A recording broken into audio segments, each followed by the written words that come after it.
राजगुरुनगर येथील गोसावी समाजाच्या गरीब कुटुंबातील कुमारी कार्तिकी सुनील मकवाणे वय वर्ष 9 आणि कुमारी दुर्वा सुनील मकवाणे वय वर्ष 8 या चिमुकलींवर एका 54 वर्षीय नराधमानं कोंगीचा औषध देऊन लैंगिक अत्याचार करून हाल करून जिवे मारून दोन्ही मृतदेह एका बॅरलमध्ये टाकले। समाजासाठी नव्हे तर महाराष्ट्रासाठी ही डोळ्यात पाणी आणणारी घटना आहे।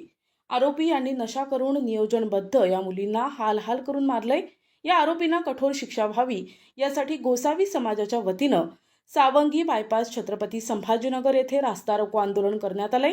या प्रकरणाची सीआयडी मार्फत चौकशी करून हे प्रकरण फास्ट ट्रॅक कोर्टात शासकीय अभिवक्ता उज्ज्वल निकम साहेब यांच्या मार्फत चालून आरोपींना त्यांच्या आईवडिलांसमोर फाशी द्यावी अशी गोसावी समाजाच्या वतीनं मागणी करण्यात आली आहे। विनोद भाऊलाल चव्हाण, चंदन घाडगे, अरुण भाऊ गिरी, अशोक वाघ, सुरेश शेठ लवंगे, अशोक वाघ, गणेश वाघ, विनायक मुळेकर, संतोष मुळे, हिम्मत चव्हाण, मुन्ना सावंत, राजू इंगळे, रणजित सुरेश वाघ, अरविंद हजारे, सागर वाघ यांची यावेळी उपस्थिती होती।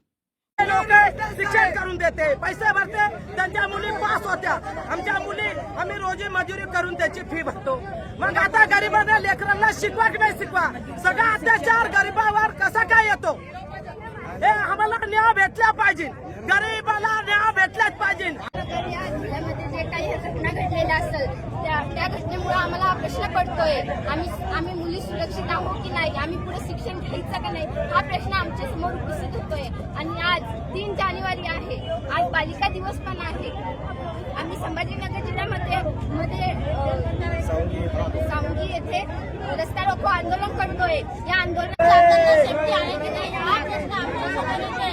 आणि जर आज शाळेची काय मुलांनी यांनी मुलींना शिक्षणाचं हे खोललं, पण आता संभाजीनगर पुढे रस्ता आंदोलन रोखीत केला आहे। तर 25 डिसेंबर राजगुरुनगर पुणे खेड या ठिकाणी दुर्वा आणि कार्तिकी ह्या 2 मुलीवर एका 54 वर्षीय परप्रांतीयांनी अक्षरशः त्याला गुंगीचं औषध देऊन त्याला मारून टाकलं। त्या 2 मुलींवर अक्षरशः गुंगीचं औषध देऊन मारून टाकलं। इतके हाल केले त्या मुलींचे, त्यांच्यावर मरेपर्यंत बलात्कार केला। आमची या गोसावी समाजाच्या आणि वंचिताच्या वतीने अशी मागणी आहे की त्या ज्या घटनेच्या निषेधार्थ आम्ही आज रस्ता रोको करतोय। या ठिकाणी आम्हाला जर न्याय मिळाला नाही तर आमची मागणी अशी आहे की त्या आम्हाला 1 महिन्याच्या आत फाशी देण्यात यावी। आमचा हा समाज आहे, या समाजाला अॅट्रॉसिटी कायद्याअंतर्गत संरक्षण देण्यात यावं आणि त्या कुटुंबाला 1 कोटी रुपये हे नुकसान भरपाई शासनाकडून मिळावी। जर हे शासनाला जर दिलं नाही किंवा आमच्या या आंदोलनाची गंभीर दखल शासनाने घेतली नाही तर याच्यापेक्षा आमचं हे तीव्र स्वरूपाचं आंदोलन होईल। प्रतिनिधी दादासाहेब काळे, NTV न्यूज मराठी, छत्रपती संभाजीनगर।